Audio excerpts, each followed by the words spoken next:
Eco club for mission life ಅದರಲ್ಲಿ 3.0 ಸರ್ಟಿಫಿಕೇಟನ್ನು ಯಾವ ರೀತಿ ಡೌನ್ಲೋಡ್ ಮಾಡ್ಕೊಳ್ಳೋದಂತ ನೋಡುವ. ಮೊದಲಿಗೆ ಸ್ಕೂಲ್ ಲಾಗಿನ್ ಆಗಿ ನಂತರ ಡ್ಯಾಶ್ ಬೋರ್ಡ್ನಲ್ಲಿ ಕ್ರಿಯೇಟ್ ಇವೆಂಟ್ ಅಂತ ಇದೆ. ಆ ಕ್ರಿಯೇಟ್ ಇವೆಂಟನ್ನು ನೀವು ಕ್ಲಿಕ್ ಮಾಡ್ಕೊಳ್ಳಿ. ಅಲ್ಲಿರುವಂಥ ಎಲ್ಲ ಫೀಲ್ಡ್ಸ್ಗಳನ್ನು ತುಂಬಿ ನೆಕ್ಸ್ಟು ಡ್ಯಾಶ್ ಬೋರ್ಡ್ನಲ್ಲಿ ಇವೆಂಟ್ ಮ್ಯಾನೇಜ್ಮೆಂಟ್ ಅಂತ ಇದೆ, ಅದನ್ನು ಕ್ಲಿಕ್ ಮಾಡಿ. ಅದನ್ನು ಕ್ಲಿಕ್ ಮಾಡಿದಾಗ ನೀವು ಯಾವ ಟೈಟಲ್ ಇಟ್ಕೊಂಡು ಇವೆಂಟನ್ನು ಕ್ರಿಯೇಟ್ ಮಾಡಿರ್ತೀರೋ ಅದನ್ನು ಕ್ಲಿಕ್ ಮಾಡಿ. ನೆಕ್ಸ್ಟು ಅಲ್ಲಿರುವಂಥ ಎಲ್ಲ ಫೀಲ್ಡ್ಸ್ಗಳನ್ನು ಸರಿಯಾಗಿ ತುಂಬಿ ಅದರಲ್ಲಿ ಜಿಯೋ ಟ್ಯಾಗ್ ಫೋಟೋಸನ್ನು ಅಪ್ಲೋಡ್ ಮಾಡಲಿಕ್ಕಿರುತ್ತೆ.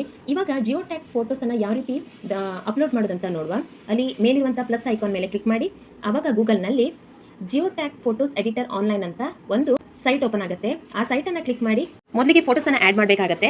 ನಿಮ್ಮ ಮೊಬೈಲ್ನಲ್ಲಿರುವಂತಹ ಇಕೋ ಕ್ಲಬ್ನ ಇವೆಂಟ್ನ ಫೋಟೋಸನ್ನು ವಾಟ್ಸಪ್ ವೆಬ್ನ ಮೂಲಕ ನಿಮ್ಮ ಡೆಸ್ಕ್ಟಾಪ್ಗೆ ಕಳಿಸಿ ಆ ಮೂಲಕ ಅದನ್ನು ಸೇವ್ ಮಾಡ್ಕೊಳ್ಬೇಕಾಗತ್ತೆ. ಆ ಫೋಟೋಸ್ ಒಂದನ್ನು ನೀವು ಕ್ಲಿಕ್ ಮಾಡಿ. ಹಾಗೆ ಲೊಕೇಶನ್ ಕೇಳುತ್ತೆ, ಕರೆಂಟ್ ಲೊಕೇಶನ್ನ ಮೇಲೆ ಕ್ಲಿಕ್ ಮಾಡಿ. ನಂತರ ಆ್ಯಡ್ ಲೊಕೇಶನ್ ಆನ್ ಇಮೇಜ್ ಅಂತ ಇದೆ, ಅದನ್ನು ಕ್ಲಿಕ್ ಮಾಡಿ. ನೀವು ಯಾವ ಫೋಟೋವನ್ನು ಸೆಲೆಕ್ಟ್ ಮಾಡಿರ್ತೀರೋ ಹಾಗೆ ಲೊಕೇಶನ್ ಸೆಲೆಕ್ಟ್ ಮಾಡಿರ್ತೀರೋ ಅದು ನಿಮಗೆ ಅಲ್ಲಿ ಬಂದ್ಬಿಡುತ್ತೆ. ಪುನಃ eco club mission for life ಅದಕ್ಕೆ ಹೋಗಬೇಕು. ಆಗ ಚೂಸ್ ಫೈಲನ್ನು ಸೆಲೆಕ್ಟ್ ಮಾಡಿ. ಅಲ್ಲಿ ಫೈಲ್ ನೇಮ್ ಅಂತ ಇದೆ ನೋಡಿ, ಅಲ್ಲಿ ಜಿಯೋ ಟ್ಯಾಗ್ ಫೋಟೋಸ್ ಅಂತ ನೀವು ಟೈಪ್ ಮಾಡಿದಾಗ ನೀವು ಸೇವ್ ಮಾಡಿರುವಂತಹ ಜಿಯೋ ಟ್ಯಾಗ್ ಫೋಟೋಸ್ಗಳು ಅಲ್ಲಿ ಬರುತ್ತೆ. ಅದರಲ್ಲಿ ಯಾವುದಂತ ಚೂಸ್ ಮಾಡಿ. ಹಾಗೆ ಓಪನ್ ಮೇಲೆ ಕ್ಲಿಕ್ ಮಾಡಿ. ಅಲ್ಲಿ ಇಮೇಜ್ 1 ಸೇವ್ ಆಗುತ್ತೆ. ಇದೇ ರೀತಿಯಾಗಿ ಒಂದು ಅಟ್ಲೀಸ್ಟ್ 5 ಫೋಟೋಸ್ ಅನ್ನೋದು ನಾವು ಅಪ್ಲೋಡ್ ಮಾಡಬೇಕಾಗುತ್ತೆ. ಹಾಗೆ ಅಲ್ಲಿರುವಂಥ ಮಾಹಿತಿಗಳನ್ನು ಸರಿಯಾಗಿ ತುಂಬಿ ಮುಂದೆ ಅಪ್ಡೇಟ್ ಅನ್ನು ಕೊಡಿ.